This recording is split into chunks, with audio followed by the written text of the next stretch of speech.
Okay, I'm from Frackle Far Forest, which is sort of mainly Forest and Dean.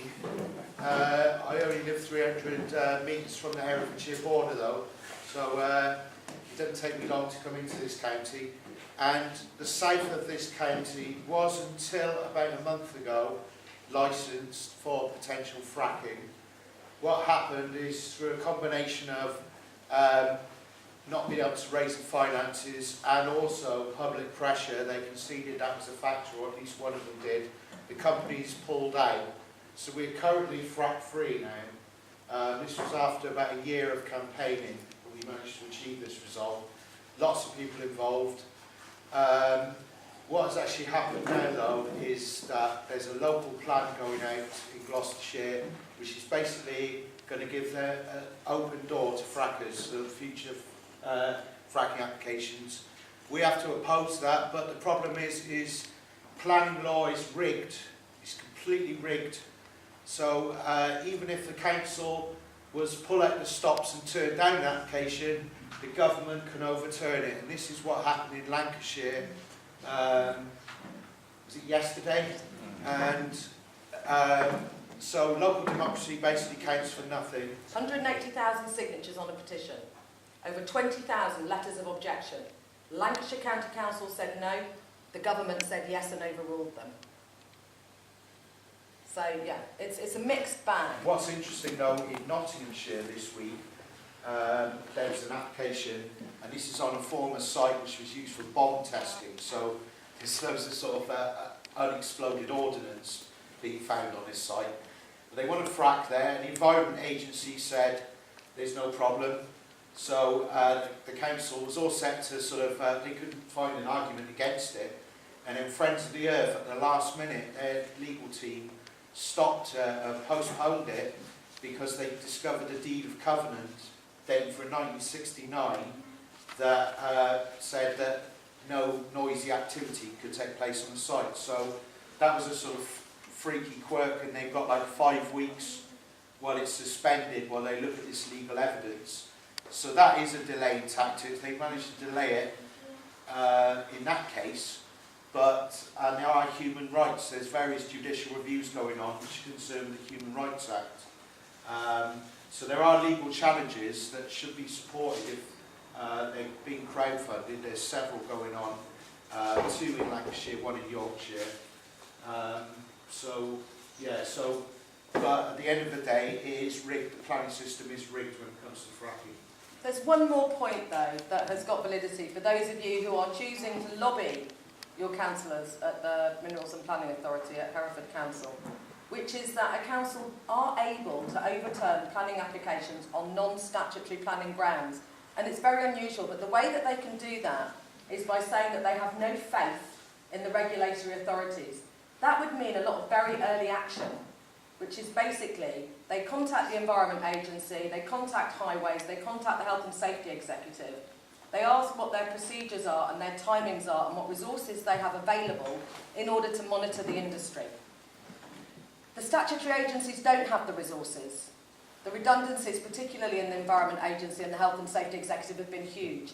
So if the Planning Committee or the Cabinet of the Council write to those agencies and say when, where, how many of the visits to the site would be announced or unannounced, they're not going to be able to answer satisfactorily. So a council can turn down a planning application on non-planning grounds if they go through that route. So that's just another little place that people can focus their attention. And there's a guide online on the Lead Day website called The Objector's Guide. Lead Day solicitors have written a whole guide to the legal system, if you want to read it, on planning, and the minerals plan. It just seems obvious that our democracy is fracked. So we've just got to get out there and we've got to actually do something about it with our own sort of bodies. So we've got a sort of fractivist list here, which I'd just like to pass around.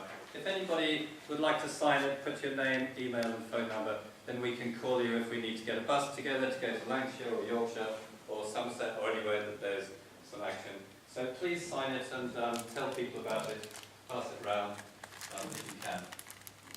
On another note, I'd just like to thank Owen so much for all the work that he's done, and to just mention that he's completely funded by us, by crowdfunding. So if anybody, all his work is done for free, basically. He gave up his job, he's just put all of his efforts for the last 2 years into this. So if anybody feels like it, please talk to him afterwards about his crowdfunding website and just help him get along, because he's on a shoestring and we really need to help him.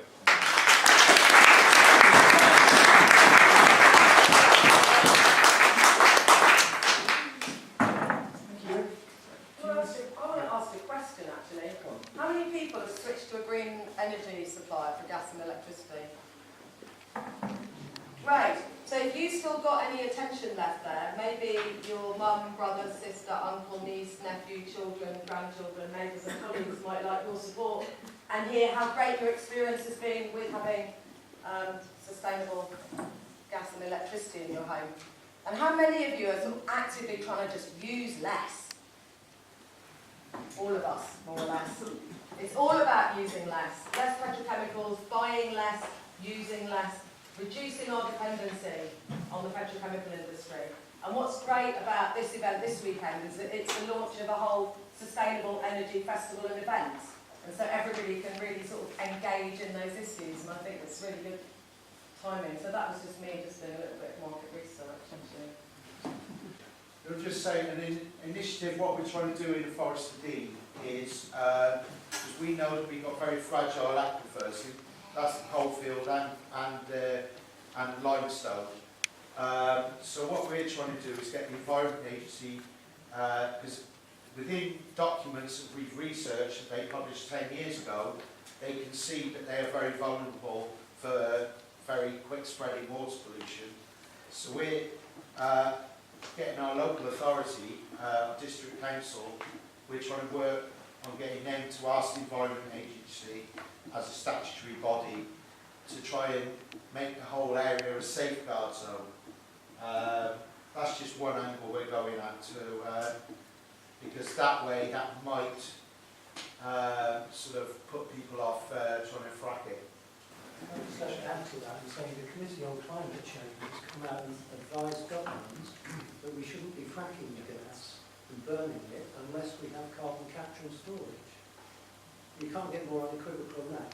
Fracked gas is not the right thing to be doing when we're faced with climate change. But carbon capture, whether you've got leakage or burning it, it's the wrong thing to be doing. but carbon capture and storage is not an effective technology. It hasn't been proven to be affordable That's exactly the point. or technologically possible on any stage. And in fact, the Paris Climate Agreement, which makes reference to bioenergy, BECCS, carbon capture and storage, is referenced in the IPCC report 119 times. And they are relying on that for the Paris Climate Agreement. But actually, it's a nonsense. It can't happen. It's a total red herring. It's too expensive. It's too difficult to implement. And it's not happening. But it's, you know, it's a great way for the industry to use their PR to say, well, we can, we just won't capture it. When fracking gets the go-ahead in one place, it gets the go-ahead everywhere. So what people in Lancashire are asking for is bodies on the ground. We need to prove that there is no social licence out there. So in Somerset we have 9 pedal licences for shale gas. That's petroleum exploration development licences, which are held by the company Southwest Energy, whose CEO is Owen Williams, which is the same company that was holding licences for the Forest of Dean area and also in the Wiltshire area. And they've decided that they're not going to pay attention to those areas, they're going to come to North Somerset instead. So Frack Free Somerset are campaigning to raise awareness in the area, doing film showings, public meetings, and we're really hoping that people will engage in the campaign, take hold of their power, realise that the people on the ground are the people that can stop this toxic industry, and come together and join with us, because we're saying no. No to shale gas, no to fracking, and no to fossil fuels. What we'd really like is clean, green, sustainable, renewable energy from wind, from sun, from water.